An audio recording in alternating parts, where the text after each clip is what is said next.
thanks again for joining us here on our interview segment of Neon Jazz. You were born in Detroit, raised in Kansas City, and now you're in Nashville, 3 big music towns. How have each of these pieces of your life shaped the way you view and carry on in your music? Well, Kansas City was and is still currently a really big part of my life and will be in the future.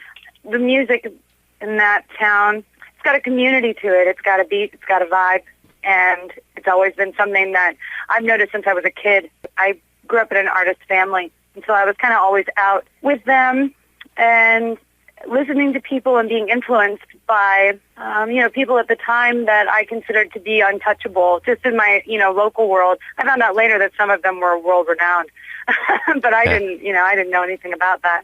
And then later in my life, I ended up being able to work with these people. I think it shaped me more than I thought at the time. It kind of gave me an idea that the whole world was like that. Had a beat, had a community, and had jazz in it. That was really, really strong. And then you go out and you find that there are communities everywhere, but they're not the same as far as Kansas City goes. Nashville is similar to that in the fact that it has a community, has a songwriter community, and has musicians everywhere. Really good players that want to be together. They want to work together. They want to write together. They want to talk about it. And they're very similar in that way. And it has not been difficult for me to go back and forth between those two homes. And it's been instrumental in me being able to find my own voice as a songwriter, both of those places completely. I don't think without either one of them, I don't think I would be where I'm at today, certainly. They're both have been very special. When did you first start singing, and what instruments do you play? I started singing forever. I always sang. We didn't do voice lessons in my house. All of my siblings are vocalists and play instruments. All of us play guitar and piano. My parents both play piano, and my mother plays guitar. So I guess that was kind of just the way it was in the house. So I guess I really started singing well when I was in middle school. Before that, I had kid voice, which is, a little bizarre. Mm-hmm. Yes. So I would say around middle school is when I really started to sing, and then I just never stopped. Excellent. And those instruments have been with me the whole time. Tell me, I'm going to kind of fast forward here a little bit. Tell me about the rare jaw disease you had and how you've had to deal with it, from the surgery, the recovery, and doctors saying that you could never sing again. Well, that was rough. It's a temporomandibular jaw disorder, and I didn't really know what I had. I didn't really know what was going on. I was recording a record, and it was really kind of overnight. There had been pain and just kind of general, it was uncomfortable, I guess is what I would say. And then kind of overnight I woke up and I couldn't open or close my mouth. And it was really freaky. I thought I had lockjaw. I thought I needed a tetanus shot, So I went to the doctors, months and months. And then finally I got referred to this specialist in Dallas who, had seen this before and told me that either people with this particular thing have an autoimmune disease or an arthritic condition, or they fall into the question mark category. And that's kind of where I fell into. Either way, he told me that they were going to need to take out my joints and replace them with a prosthetic. He didn't know what I did for a living, and nor, upon me informing him, did he have anything to tell me one way or the other. He hoped for the best and told me to prepare for the worst, and that it wasn't really a choice because my windpipe would collapse and I would suffocate if I didn't get this surgery. So we rallied together and we did it. We, meaning the community and myself and my family.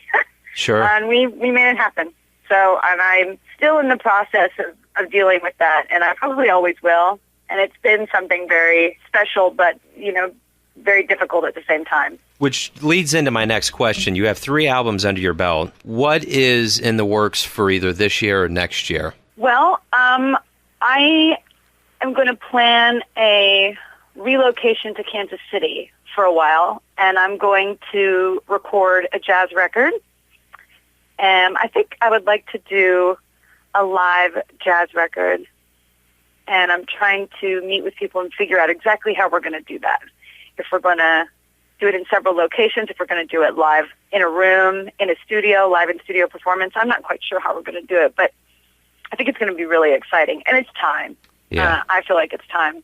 My original band is going to be doing a record as well this year. We've been talking about that for a while, but I want to make sure that I do this jazz record first. It's just been really, really hitting me hard. I'm really ready for it. I'm excited. I want to do it in Kansas City. Wonderful. I can't think of anywhere else to do it. Oh, yeah, so absolutely. That's something that's on the horizon. And I'm, going to be playing and doing things, and people can find that, in the regular places, Facebook, Twitter, website, meganbirdsall.com or mbirdmusic.com, and find my schedule. But the big stuff is going to be some records this year. Wonderful. So why did you move to Nashville? I moved to Nashville because I was ready to do my first original record. And I met a really wonderful producer that believed in me a lot. At that time, when he met me, I kind of had this batch of songs that I started writing because I didn't think I would ever sing jazz again. I just wasn't sure if I would ever, take a stage again after that kind of a surgery. I was trying to express myself, in a new fashion, and I thought perhaps I would stay in the entertainment world by writing. So I started submitting some of my songs. I met this producer. He really liked the music. He really liked me, and he thought that I should do the record myself. I'm glad he did. If it wasn't for him doing that, I'm not sure I would have had the same kind of experience getting well. Certainly wouldn't have had the same kind of confidence around the music. And that's what brought me to Nashville, was meeting this person, connecting in, and going to this place that already felt like home. The same way that Kansas City feels to me, but it's bizarre how you can go somewhere and you're like, wow, this is it. I'm going to be here for a minute, Sure. So that's what brought me there, music and healing. So around the country and the world, where have you performed? I have performed in almost every city in the United States. City. I mean state. Every city in the United States.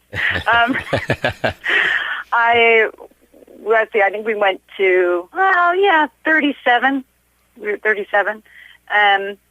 We did that on a tour. And then internationally, I guess, Paris. I was in Paris in 2010, and that was really great.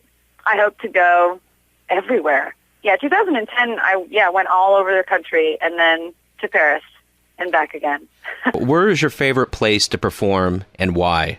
I really like to perform anywhere where people want to listen. That's a hard question for me. And that's really the answer. It doesn't matter to me. I guess if I was going to pick somewhere, I like intimate settings a lot. And I like it whether it's just with the musicians or whether it's with people too. And I've, played in lots and lots of different scenarios, but there's really something special about that. So talk to me about your interpretation of the jazz scene nationally right now in 2012. My interpretation of the jazz scene in 2012 is that it's changing and growing and the same. Jazz has this amazing history, and something that people can really lean on. So there's a consistency that's there all the time, no matter what's happening, and that's really nice. And then there's a lot of new ideas and a lot of change that's happening in transition and conversation, back and forth, and creativity that's happening on lots of different local scenes and nationally too.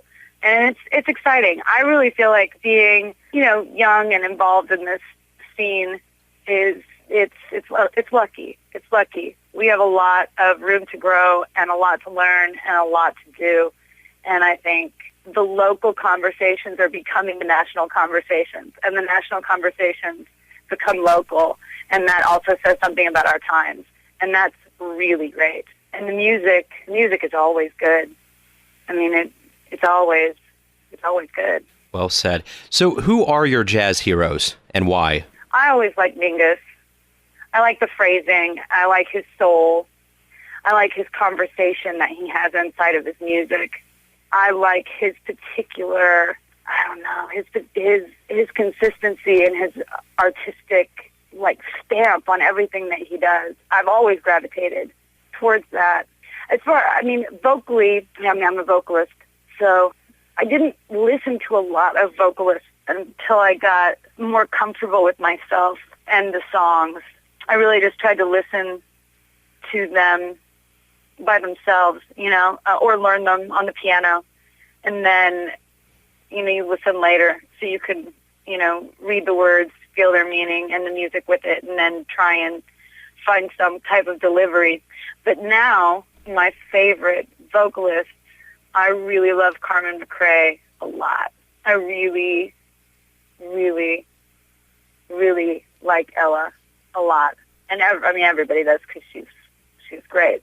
Yeah. Yeah, Carmen McRae she's really amazing. Her delivery is always, it's got a depth to it. I really like those. I guess those are the two today that are on my mind. Yeah, well, they're the original divas, I think. Yeah.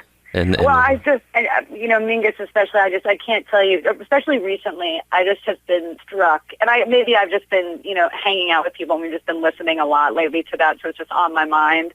But so struck at how his stuff can almost transform my mood.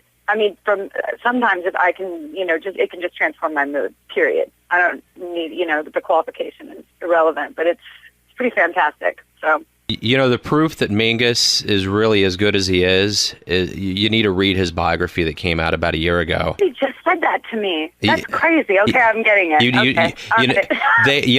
They say that biography was one of the best well-written jazz bios ever, and they're totally right. It comes from his perspective, but he's writing it in some weird third-person perspective, and it's very... He is.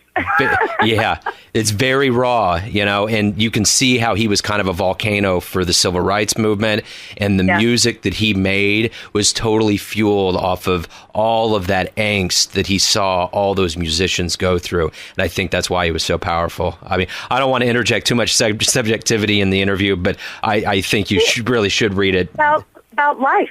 Yeah. That's what's so nice about it, is it doesn't even, I feel like he just presents things the way they are, and there isn't a whole lot of anything in between. And then you kind of just sit there. If you, really, just sit and listen to it. It has a language.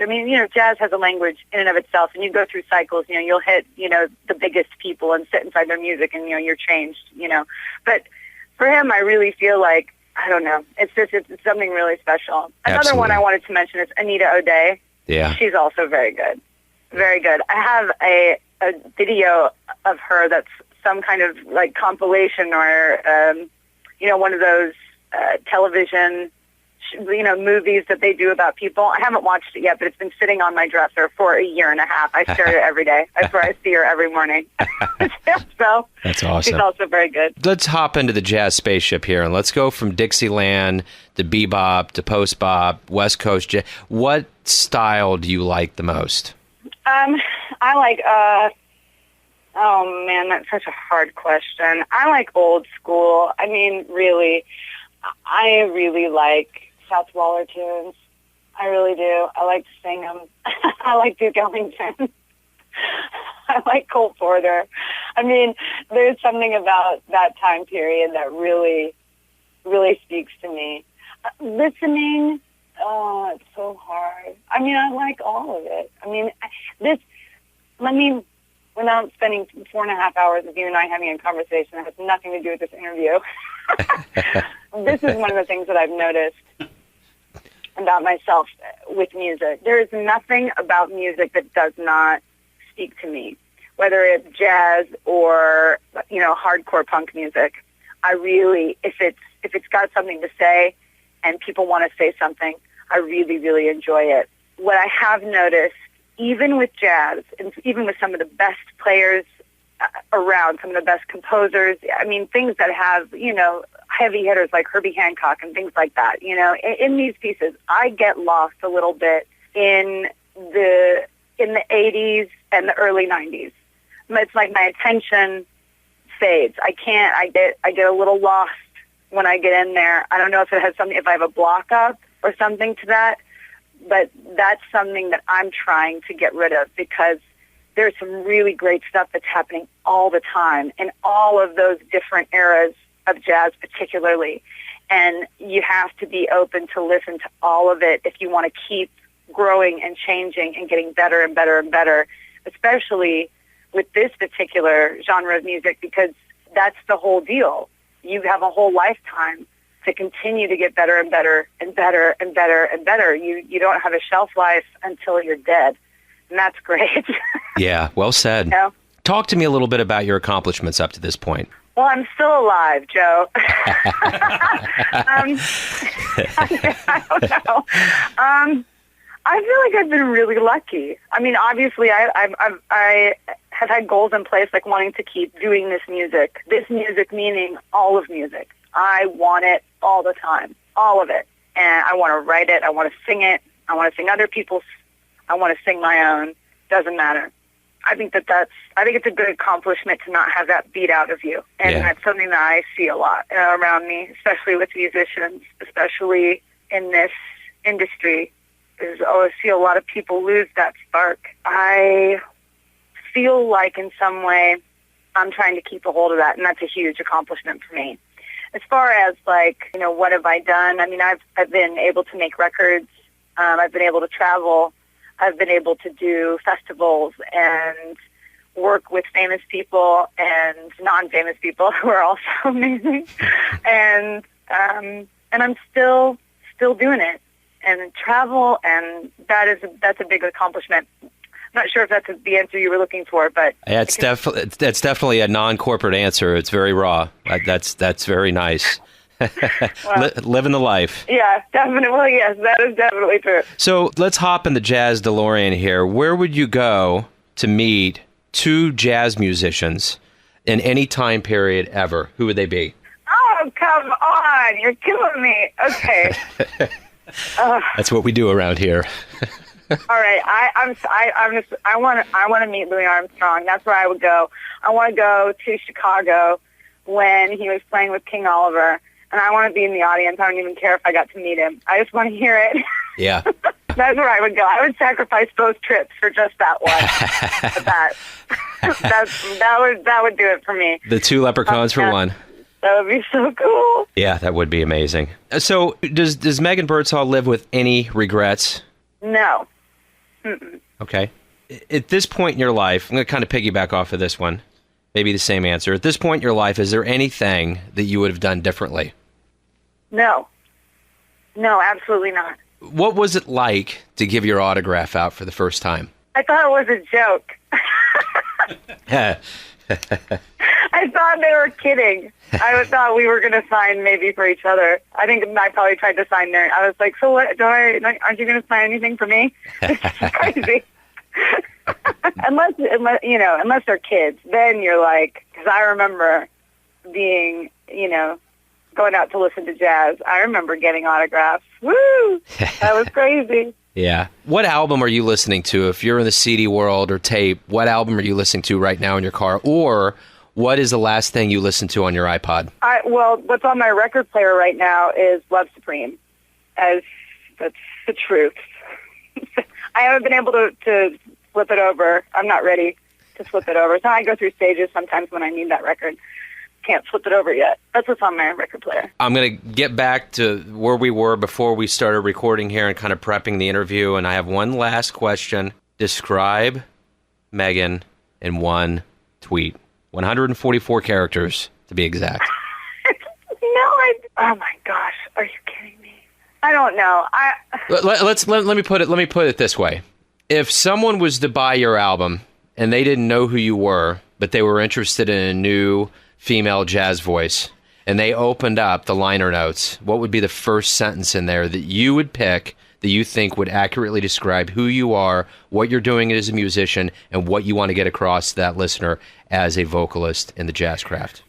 Well, I don't know if I could answer all of those, but I know that what came to my mind when you said if somebody opened it up and read the first line, what I wanted to, I would want it to say, thank you for supporting me and us. That's how I feel all the time. Well, that's how I feel about this interview. Thank you for your time. That's all I have. Thank you. I really appreciate you having me on. This was fun. I really like talking to you. Hey, Megan, this is the engineer. I'm popping in here a moment. You, my darling, are a trooper. I was just sitting here. I've been in the business a long time and listening to all forms of music, and I've been just sitting here while you've been giving your answers and just nodding emphatically. Thank you very much. This has been a really good interview. You guys are really, this is good. It's easy to talk to. I felt really comfortable just being myself, which is nice, you know. Sometimes you get in interviews and you get scared. I didn't feel that way at all. Good. Yeah, and you shouldn't, you know. It's improv. That's jazz. Oh, yeah, exactly. That's great. Megan, thanks again. It was wonderful talking with you. I appreciate you taking your time out, and continued success. Thank you. Amen. Righteous. Have a good night. You too. Bye-bye. Thank you. Night. Night.